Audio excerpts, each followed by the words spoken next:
Hey guys, welcome back to a new video. I'm Stephanie West. I'm a licensed counselor here in the state of Michigan, and I am owner and operator of In Progress Counseling.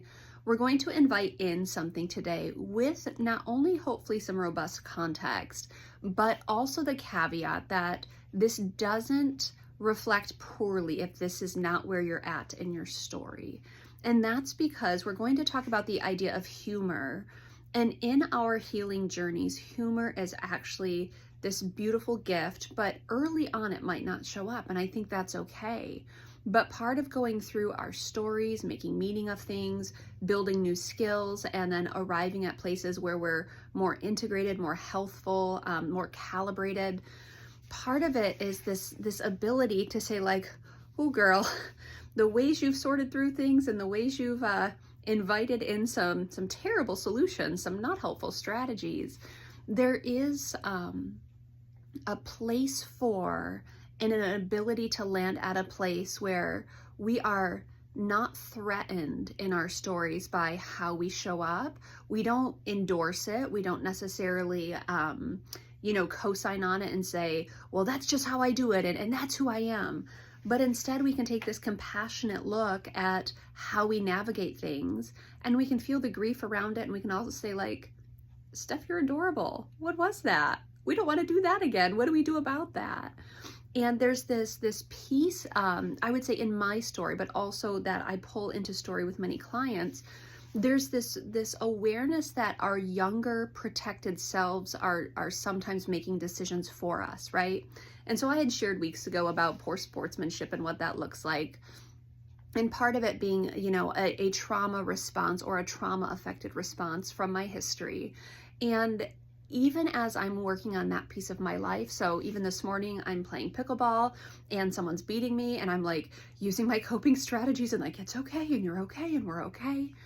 But I delight that at this stage in my life, there's something I'm working on actively around sportsmanship that historically was off limits to me, and sometimes I'm still really uncute. And I've decided that's just not a problem, right? And that's the piece I'm inviting in here, is when we decide that some of our more neurotic behaviors, they're not problems, they're things we're working on. And sometimes when I get really scared, really vulnerable, I get really uncute. And I don't laugh at myself, but there's this compassionate like, ooh girl, you thought that one would help again? Why you keep doing that? It's not helpful, right? Especially when kind of that younger sense of me shows up and starts making decisions for me. I will say it's a topic that we need to hold gently, because there are pieces in my story that are absolutely not funny. There are pieces in my client stories that are absolutely not funny.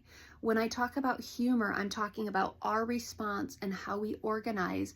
And those aren't funny in and of themselves either. They're coping strategies and adaptations. But at some point, self-compassion is allowed to hold hands with humor. And it's like, oh yeah, okay, that showed up again. And not taking it so seriously, not sitting in the severity or the self-anger or the, blaming of others. It's like, yup, sometimes I'm uncute, there it was again, and I'm gonna keep working on it, right? And just that idea that I'm never talking about laughing at myself. I'm talking about taking an aerial view of my life, kind of checking in on what my choices are and being like, you're still doing that, huh? Okay, kiddo, we got to keep trying on that one.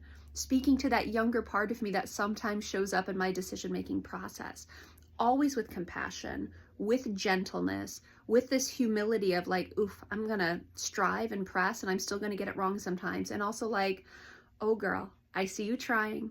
I see your choices. I see the effort that you've put in. I see the growth that you've gone through. And I can't believe you chose to do that one again, right? And it's that just gracious compassion, but also some lightheartedness around, you're trying and you're not always getting it right, and we're still okay, and that's pretty cool. And I want to be clear, not laughing at myself, but taking delight in the efforts, taking delight in the process, taking delight in the journey, and being okay that sometimes I might not be okay, and that's actually okay. And the fact that I've gone through enough of a season of healing to just have some joy and some mirth and some delight, and that holds hands with self-compassion and commitment to continue. And that delight is a really key piece of just integrating all those parts of my story.